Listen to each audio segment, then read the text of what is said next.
I've been budgeting my finances in some way, shape, or form for as long as I can remember. Now, mind you, I've also had a job ever since I was about 12 years old, not considering my 6th grade year selling candy at school. And even then, I maintained a business budget and calculated my profits and losses accordingly. Needless to say, budgeting has been a very important part of my life, and finding ways of maximizing the money that I have has always been top priority. For this reason, me budgeting with a credit card has been a no-brainer. Like, I don't believe in just simply using a checking account or cash envelopes in order to budget. Now, this is in no way me saying that cash envelopes and simply using your checking account is wrong. What I'm saying is that me choosing to use my credit card and not going into debt with it in order to budget my finances is also not wrong. So everybody can do their way, and this is my way. Now, it's definitely taken some trial and error in figuring out how to best budget with my credit card, and I definitely think I've found a pretty good way of doing it. So if I were to start all over again, this whole budgeting with a credit card, how exactly would I teach it to someone else, right? So that's kind of what got the idea for this video, and I wanted to kind of walk you step by step on how I would do it if I had to start all over again. So if you're interested in this way of budgeting, one, for the purpose of keeping your main checking account safe, and second, in order to maximize your credit card rewards, then let's go ahead and get started. Hi everyone, my name is Lisbeth, and I make videos that help you plan for a better financial future while living your best life today. So if that's something you're interested in, then make sure that you don't forget to hit that subscribe button and the notification bell so that you don't miss out on new weekly videos. And if this particular video is something that really interests you, then make sure you hit the like button so that I continue to make similar types of videos. So without further ado, let's go ahead and get started. So before we actually get started on the steps, let's make sure we got something clear, is that by this time, you should already have a budget. So you already know how much you're spending on groceries, you already know how much is going towards gas, rent and all your other utilities. Like, this is already stuff that you have written down and in some way, shape, or form are tracking it. Whether you are only paying with your checking account or using cash envelopes of some sort, there's already some kind of a system as far as a budget goes. I do have a how to create a budget in 5 steps video, and I will leave that linked for you above in case you want to do that first before coming to this video. So once you have your budget already set, the first step is in dividing what needs to come out of your checking account and what you can actually use your credit card on. So there are a few bills that obviously cannot be paid with a credit card. I'm sure there's some way that they might be able to get paid with a credit card, but in this case, your rent or your student loans or your auto payment, those might be things that specifically come out of a checking account. Another one for me that I have set up through my checking account is my cell phone bill, and that is simply because they give me a $10 discount per month if I pay with a checking account, which is way more than I would get from cash back on my credit card. So I choose to have it taken out of my checking account for that reason only. So you separate what needs to come out of a checking account and then everything else that you can put on a credit card. So in my case, I pay for daycare, I pay for groceries, I pay for all of my subscription services, and then some utilities. Other utilities have to come out of a checking account because if not, I get charged a service charge for using a credit card, which is beyond me, but I'd rather them take it out of a checking account versus charge me like $3 to take it out of my credit card. So obviously you have to do this evaluation based on your bills and your situation, and then make a list of what comes out of your checking and what you can actually pay with your credit card and earn rewards instead of lose out on any of them. So to give you a simple example, let's say that the total of my car note, my utilities, my cell phone is $1,000 a month. And things that come out of my credit card, all of my variable expenses and things that I've budgeted for like groceries and gas and stuff like that, that totals out to about $2,500. So now that we've determined that, let's move on to step 2. So step 2 is kind of in 2 parts because you can start one way or you can start a little bit of better way. And this is what I mean by that. So you have to save up some money. Now, usually, I believe when I first started this and I kind of got this idea of doing it this way, was that I used my income tax for this money that needed to be saved. In my case, $1,000 for my checking, which is what my bills are for the month that come out of a checking account. The first step is to save those $1,000. And that means that every first of the month, the money is already in your checking account. And from there, you just make all of your payments after that. And throughout the month when you get paid, so in my case, I get paid twice a month. I don't get paid every other week or anything like that. It's literally twice a month. So now I know that every paycheck requires for me to transfer over $500 into the checking account where my bills come out from. That's set in stone. I have to do that every month if I want those bills to get paid next month.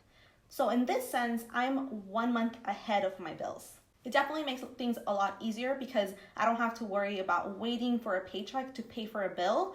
These bills are already paid for at the beginning of the month. So even though my car payment is not technically due until the 29th of the month, I usually pay it about the first week of the month because the money is already in my account. So that's my checking account. It pretty much is a revolving $1,000. As the beginning of the month comes, I make all the payments that I need to make. And then as I get my 2 paychecks, they go $500 each time, and the $1,000 starts all over again next month. Now, if you're able to do the same thing with your credit card, then by all means, do it this way. I know when I first started doing this way, I didn't have another $2,500, right? So what I did is I started putting a little bit more money to the side until I got to that $2,500 mark. And then I would make my purchases throughout the month. And then at the beginning of the month, when I would get my statement of $2,500, I would use that money to pay it off and then start all over again. It is very possible for you to be able to do this when you don't have that money saved up just yet. Keep in mind that as opposed to your checking where you are 1 month ahead of your bills, in this scenario, you would be 1 month behind on your bills/expenses because you're putting it on the credit card and then you're getting a bill and then throughout the following month, you're paying it off as you're increasing for the next month, right? So you're 1 month behind in that sense. However, if you're able to save the money ahead of time, then you're able to pay off your credit card, rack up your expenses, and then once you get the bill, you pay it off again and you start all over again. Obviously, that is more ideal because you'll be 1 month ahead versus 1 month behind. But it is still doable as long as you make it a point to pay off the entire balance by the due date. This is what will keep you from paying interest while at the same time earning rewards, which puts you ahead of the credit card company. So once you've determined what you're doing, step number 3 is to make sure that you keep track of your credit card expenses. So like I mentioned, my budget for groceries is $400. I want to make sure that I'm only spending $400 on my credit card for groceries. Because if I don't, and if I go over, then my bill will be more than $2,500 and then I won't have enough money to cover it. So this goes for every category I have under my budget. I have to make sure that I keep track of it. And the way that I do it is through my budget spreadsheet. So in my budget spreadsheet, I have my variable bills, which I have how much is going to be for the month, how much my budget is. So as you can see, groceries are $400. My gas is $140, my toll is $100, so on and so forth. So as I spend throughout the month, I add it onto the right column. I add, for example, if my first week of groceries was $100, I put the $100 there. Next week, when I make another purchase and I compare it to my online banking account, I can see that I spent $80 and I add it there. So I always know exactly how much I've spent given my budget. And I know that once I get to that $400, that's it. I have no more money to spend, even if my credit card limit has the ability to go higher. In order for me to stick to my budget, I can only spend those $400. But I found that using my Excel spreadsheet is the easiest way to go about it because I can literally have my online banking on one side and my Excel spreadsheet on the other. And I go back as far as all the transactions that I've done. And by making sure that you put exact amounts, you can always know if you have accounted for that specific transaction, right? Because if I spent $31.18 at my local grocery store, it will match up exactly to what I have under my groceries tab. So if I get my bill and let's say it's $2,300 instead of $2,500, then that means that I saved $200 in my budget. At that point, I would be able to put money towards savings or put money towards my debt. Now, for things that I don't budget for monthly, For example, gifts or travel. What I do is anytime that I need to purchase a gift or I need to buy some tickets, as I did recently, I simply make the purchase with my credit card in order to get those credit card points. And then from my sinking funds, I automatically make a payment directly to my credit card for whatever that amount is. That way, when I receive my statement, I'm not thrown off by a higher amount. It has already been taken care of by my sinking funds. So obviously, you're not using your credit card for anything more than what you've budgeted for or your sinking funds. There are other instances where you can earn more credit card points, and I've made a whole video about how to maximize your credit card rewards. I'll link it for you above as well. And in this case, you can definitely, earn more points, but still not have to worry about it being in your budget. And if you watch the video, you'll know more about that. The last thing to note about all of this is that 30% rule.